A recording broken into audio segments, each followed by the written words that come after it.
Shalom, जय मसीह।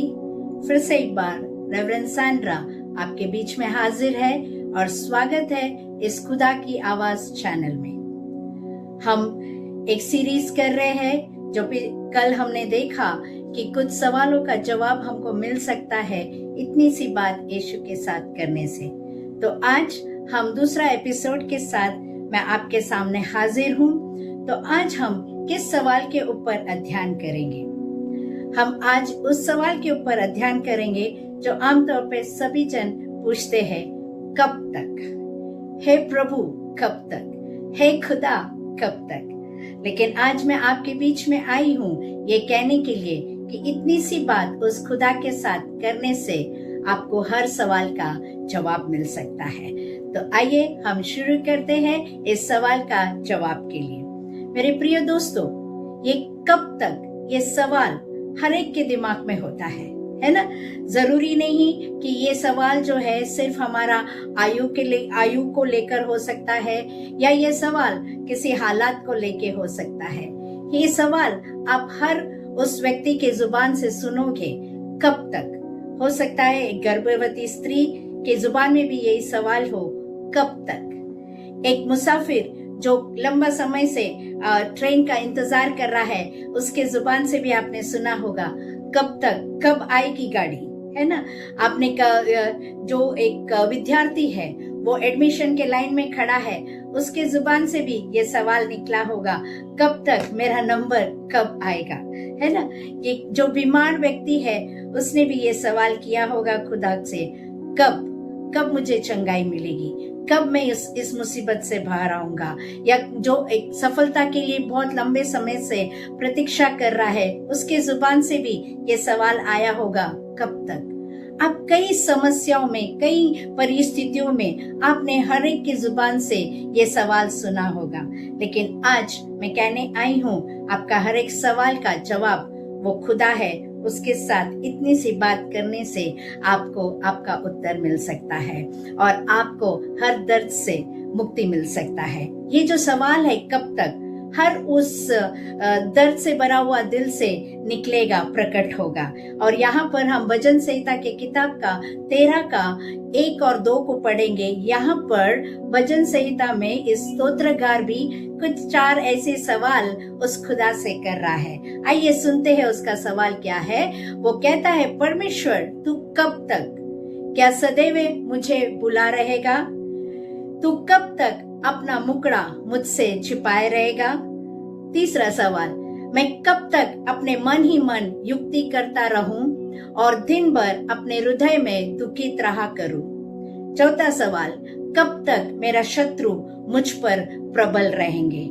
ये सारे सवाल जो स्तोत्रगार ने किया है, हो सकता है हम सभी का भी ये सवाल कभी ना कभी हमने उस खुदा से किया होगा। एक दर्द से भरा हुआ दिल हमेशा ये महसूस करता है ना, कि और ज्यादा पीड़ा से गुजरता है जब उसको लगता है कि उसका स्वामी या उसका खुदा जो है, उसका प्रभु भी उससे मुंह फेर लिया है या उससे दूर हो गया है और उस खुदा को भी आपका फिक्र नहीं है या बेपरवाह हुआ है और आपको लेकर उसको कोई दिलचस्पी नहीं है। उसको ऐसा, बहुत लोगों को ऐसा लगता होगा। और ये जो दर्द है वो शायद हमारा समस्या से भी ज्यादा दर्दनाक लग सकता है कि स्वामी ने भी मुझे छोड़ दिया क्या, है ना? लेकिन मेरे प्रिय दोस्तों, प्रभु ने वादा किया है, मैं ना कभी तुझे छोड़ूंगा ना कभी त्यागूंगा। और इसीलिए हम इस सवालों के ऊपर, इस सवालों के जाल में फंसने के बजाय उसका प्रेम जो है, जो हमारे लिए है और उस क्रूस से उन्हें दिखाया है, उस प्रेम के ऊपर और उसके स्वभाव के ऊपर अगर हम ध्यान केंद्रित करेंगे तो इस सारे सवालों से हम हट जाएंगे। अगर हम भजन संहिता का 13 का 5 और 6 को पढ़ते हैं तो वहां पर लिखा है, परंतु मैंने तो तेरी करुणा पर भरोसा रखा है। तो हर सवाल का जवाब क्या है? हमारा ध्यान सवाल से हटाकर उस उत्तर पर लगाना है। यहाँ पर क्या उत्तर मिल रहा है? मैंने तेरी करुणा पर भरोसा रखा है और मेरा हृदय तेरे उद्धार से मगन होगा। Praise the Lord. मैं परमेश्वर के नाम का भजन गाऊंगा क्योंकि उसने मेरी भलाई की है। हालेलुया। तो यहाँ पर सवालों का जवाब मिल रहा है। उसने 4 सवाल किए थे और यहाँ पर जवाब क्या है? मैं तेरे करुणा के ऊपर भरोसा रखूंगा और मेरा हृदय तेरे उद्धार पे मगन करूंगा और परमेश्वर का नाम का भजन गाऊंगा, क्योंकि वो मेरा भलाई के बारे में सोचता है। आमीन। तो अगर हम खुदा के साथ इतनी सी बात करते हैं तो वो वचन के द्वारा या प्रार्थना में जब आप मगन रहेंगे या एकांत में आप बैठकर जब मगन करते हो तो आपको उस छोटी सी बात करने से आपको जवाब मिल जाएगा। मेरे प्रिय दोस्तों, हमारा जो सीक्रेट जो है सारे मुसीबत से बाहर आने का, वहां पर इस वचन जो मैंने पढ़ा वहां पर एक शब्द है परंतु। ये वचन जो 13वां अध्याय का 5वां वचन जो है वो इस शब्द से शुरू हो रहा है, परंतु, है ना। तो ये जो छोटा शब्द है लेकिन उसके अंदर गहराई है कि लोग बोलते होंगे कब तक, लेकिन परंतु मैं तेरे करुणा के ऊपर भरोसा रखूंगा। हालेलुया। तेरा जो प्रेम है जो कभी नहीं बदलता उसके ऊपर मैं मगन करूंगा, उसके ऊपर मेरा ध्यान को केंद्रित करूंगा। आमीन। और जब हम उसके इस स्वभाव पे, उसके प्रेम भरे स्वभाव के ऊपर अगर हम केंद्रित करेंगे तो हर एक अनिश्चित चीजें निश्चित में बदल जाएगा, क्योंकि हमारा परमेश्वर अनिश्चित नहीं है बल्कि एक निश्चिंत परमेश्वर है और वो हर समस्या को निश्चिंत रूप में हमारा भलाई के लिए बदलता है। हालेलुया।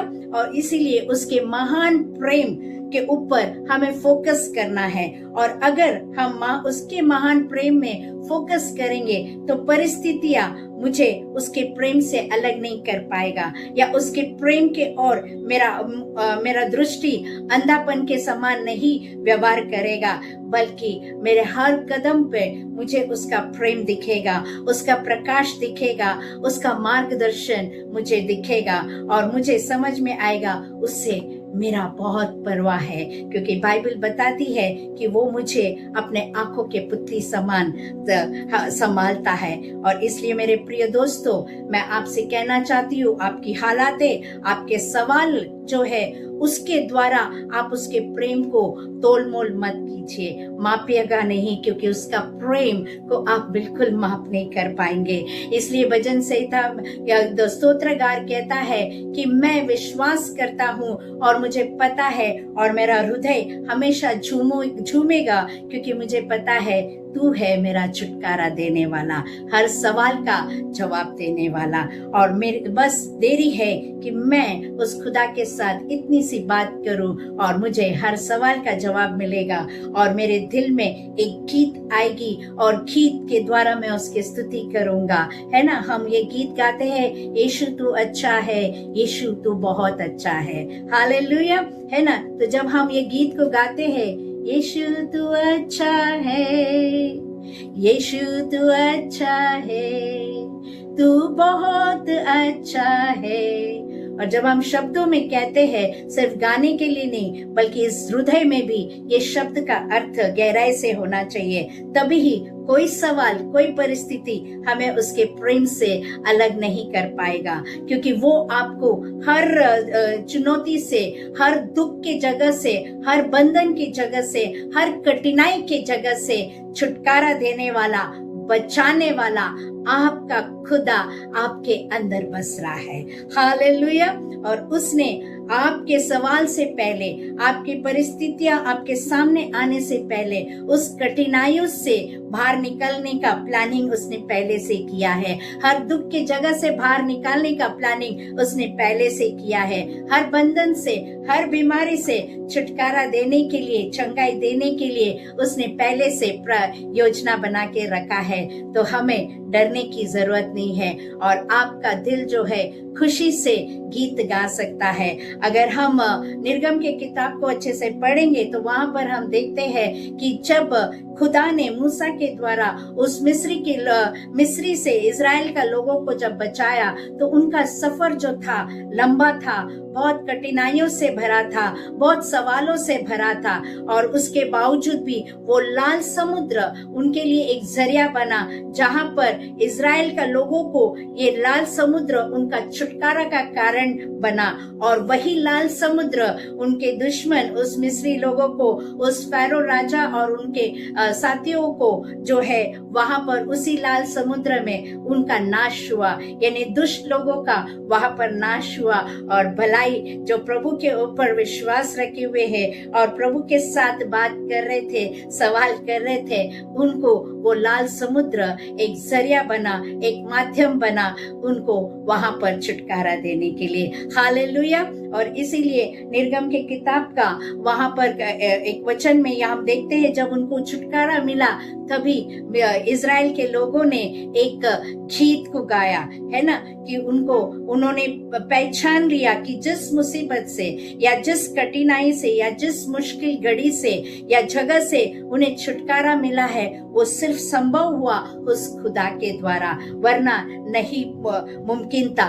असंभव को संभव उसने बनाया। और इसलिए स्तुति और गवाही के रूप में वचन कहता है कि उन्होंने गीत गाया, क्योंकि वो जानते थे उनका रास्ता जो है कठिनाइयों से भरी थी। और इस सफर में उन्होंने पहचान लिया था, कोई रास्ता, कठिन रास्ता भी हमारा यहोवा को रोक नहीं पाएगा हमारे जीवन में भलाई करने के लिए। और कोई भी राजा हो या किसी का भी ताकत जो है हमारे खिलाफ नहीं खड़ा रह सकता, और ना ही परमेश्वर को रोक पाएगा हमें बंधन से छुड़ाने के लिए, बीमारी से चंगाई देने के लिए। हो सकता है सालों से आप बंधनों में घिरे होंगे, उसके बावजूद भी आज आप तक खुदा की आवाज पहुंच रही है कि कोई भी क्षेत्र में आपको असफलता नहीं होगा, आप हारोगे नहीं, क्योंकि आपके दुश्मन से भी पावरफुल आपका खुदा है,